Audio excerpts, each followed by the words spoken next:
Hi guys, I'm Dave in real life and welcome to today's Unmissable Summer Slammer. Yeah, Summer Slammer. Yeah, I'll get to why I've called it that in a minute. It's obviously Solo and Jacob will meet at SummerSlam in a cage match, but we're going to have a look at how they got there. Yes, SmackDown started with a car accident. Yeah, a car crash. Yeah, the show ended up being a massive car crash. Not lying, the show wasn't that great. But yeah, there was a car crash right at the very beginning involving my family tree, MFT. Yeah, and it seemed that Tongaloa came the worst off from this accident. Yeah, he had a bit of a boo-boo, so to say, a bit of a cut above his high. But they look pretty safe, to be quite honest with you. There wasn't no major injuries or anything like that. Just lots of police presence. And Adam Pearce. What was Adam Pearce doing on SmackDown?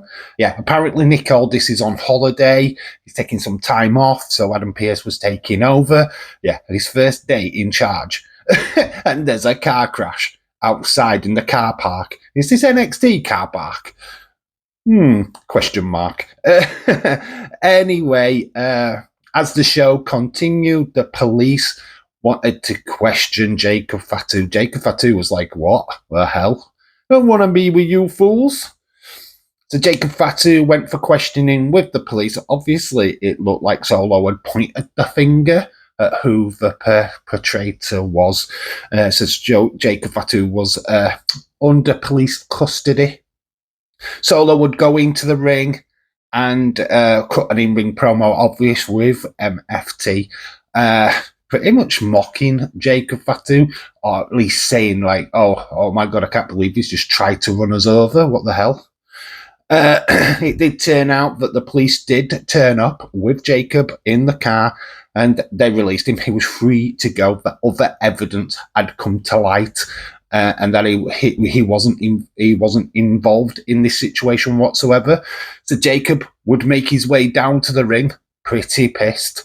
We did see Jimmy just before, but then he disappeared. He didn't actually come out to the ring with Jacob.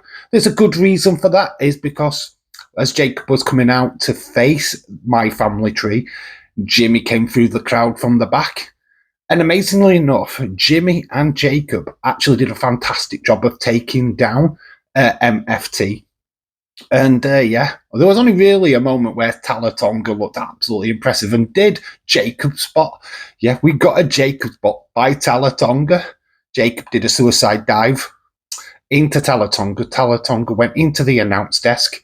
And then as Jacob turned his back, Talatonga arised. I don't even know if that's a word, but he popped up from the desk, menacing. It did take Jimmy and Jacob at super kick frenzies to take him over the barricade, to take him out of action. Yeah, obviously, Jacob would do a hip attack on Solo in the ring. Solo escaped. They retreated. MFT retreated, leaving Jimmy and Jacob in the ring. Adam Pearce came out again and announced that we will have at SummerSlam a cage match between Jacob Fatu and Solo Sikoa. Oh my God. And then just had a little bit of insult to injury. It had come to light that footage was of the real culprit, the real person what caused the car accident. We didn't see the footage, unfortunately. I think this is the only bit what I felt was a little bit of a letdown. If they'd have actually shown us the footage and then have the police near Solo before they arrested him, that would have been more fun. But no, we kind of left to imagine what happened, to be quite honest with you.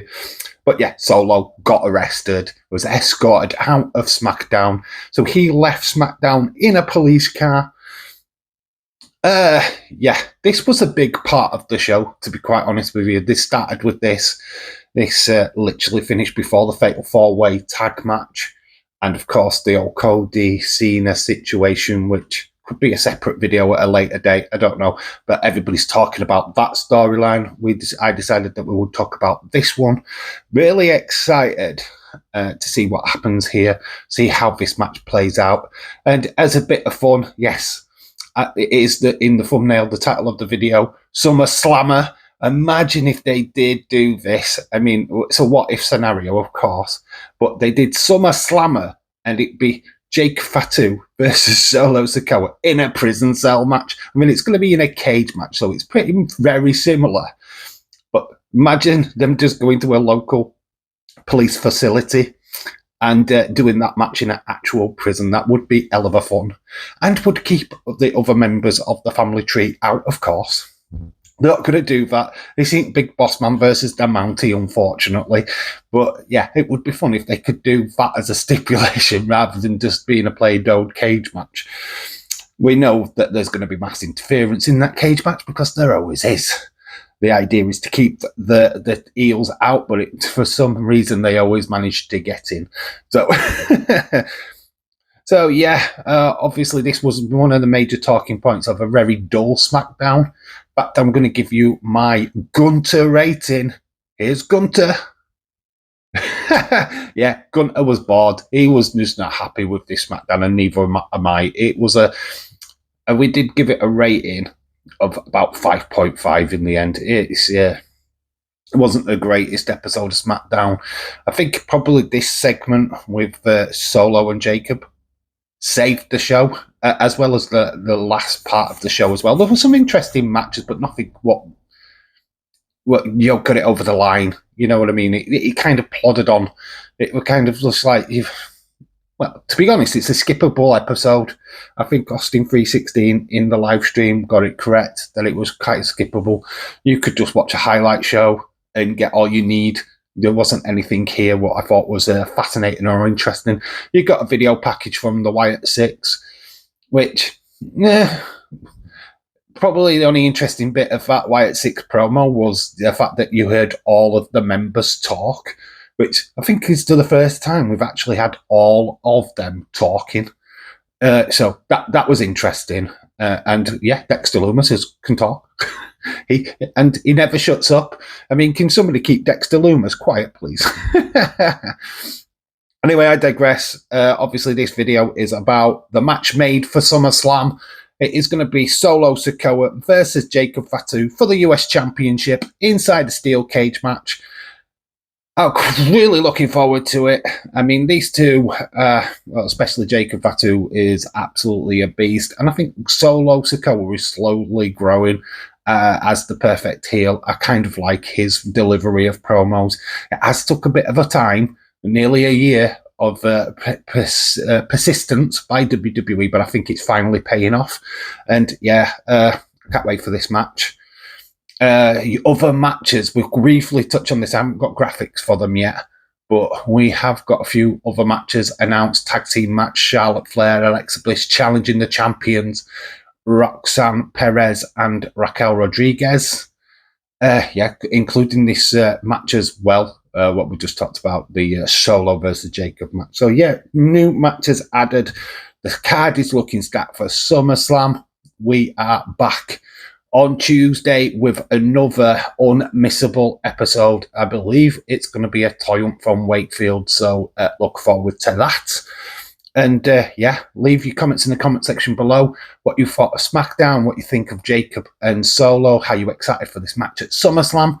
And yeah, make sure you slap a like on the video for me and hit that notification bell so you know the next time I am live or next time I upload a video.